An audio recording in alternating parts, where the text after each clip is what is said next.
ಇನ್ನು ಮುಡಾ ಕೇಸ್ನಲ್ಲಿ ಇಡಿ ನೋಟಿಸ್ಗೆ ಕಾಂಗ್ರೆಸ್ ಕಿಡಿಕಾರ್ತಾ ಇದೆ. ರಾಜಕೀಯ ಪ್ರೇರಿತ ಅಂತ ಸಚಿವ ರಾಜಣ್ಣ ವಾಗ್ದಾಳಿ ನಡೆಸಿದ್ದಾರೆ. ನೋಟಿಸ್ ಸತ್ಯಾಸತ್ಯತೆ ವಿಚಾರ ಕೋರ್ಟ್ ಮುಂದೆ ಬಂದಿದೆ.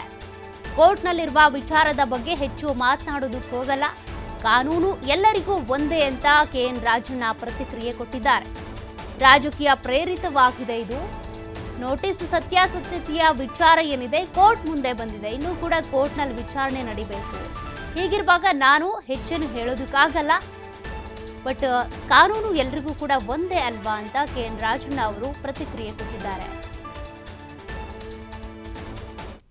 ಕೋರ್ಟಲ್ಲಿರ್ತಕ್ಕಂಥ ವಿಚಾರದ ಬಗ್ಗೆ ನಾವು ಹೆಚ್ಚು ವಿಷಯಗಳನ್ನು ಪ್ರಸ್ತಾಪ ಮಾಡೋದು ದಟ್ ಅಮೌಂಟ್ಸ್ ಟು ಸಬ್ಜುಡೀಸ್ ಅಂತ ನಿಮಗೂ ಗೊತ್ತು, ನಮಗೂ ಗೊತ್ತಿದೆ.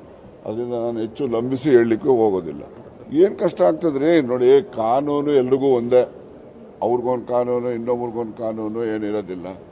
ಸಂಸ್ಥೆಗಳು ಏನಿದ್ದಾವೆ, ಈಗ ಕೇಂದ್ರ ಸರ್ಕಾರದಲ್ಲಿ ಸಿಬಿಐ ಯಾರ ಅಧೀನದಲ್ಲಿರ್ತಕ್ಕಂಥದ್ದು ಹೋಮ್ ಮಿನಿಸ್ಟರ್ ಅಧೀನದಲ್ಲಿರ್ತದೆ.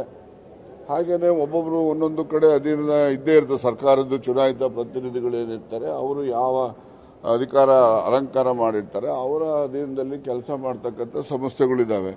ಆ ಸಂಸ್ಥೆಗಳಿಗೆ ಅವಕ್ಕೆ ಒಂದು ಸ್ವಾಯತ್ತತೆಯನ್ನು ಕೊಡ್ತಕ್ಕಂಥದ್ದು ಸರ್ವೇ ಸಾಮಾನ್ಯವಾಗಿ ಸ್ವಾಯತ್ತ ಸಂಸ್ಥೆಗಳಾಗಿ ಅವೆಲ್ಲವೂ ಕೂಡ ಕಾರ್ಯನಿರ್ವಹಿಸ್ತವೆ. ನಾವು ಅವರ ಸ್ವಾಯತ್ತತೆ ಬಗ್ಗೆ, ಅವ್ರ ಕಾರ್ಯನಿರ್ವಹಣೆ ಬಗ್ಗೆ ಸಂಶಯ ವ್ಯಕ್ತಪಡಿಸ್ತಕ್ಕಂಥದ್ದು ಅದು ಸರಿಯಾದಂಥದ್ದಲ್ಲ. ಕೋರ್ಟಲ್ಲಿರ್ತಕ್ಕಂಥ ವಿಚಾರದ ಬಗ್ಗೆ ನಾವು ಹೆಚ್ಚು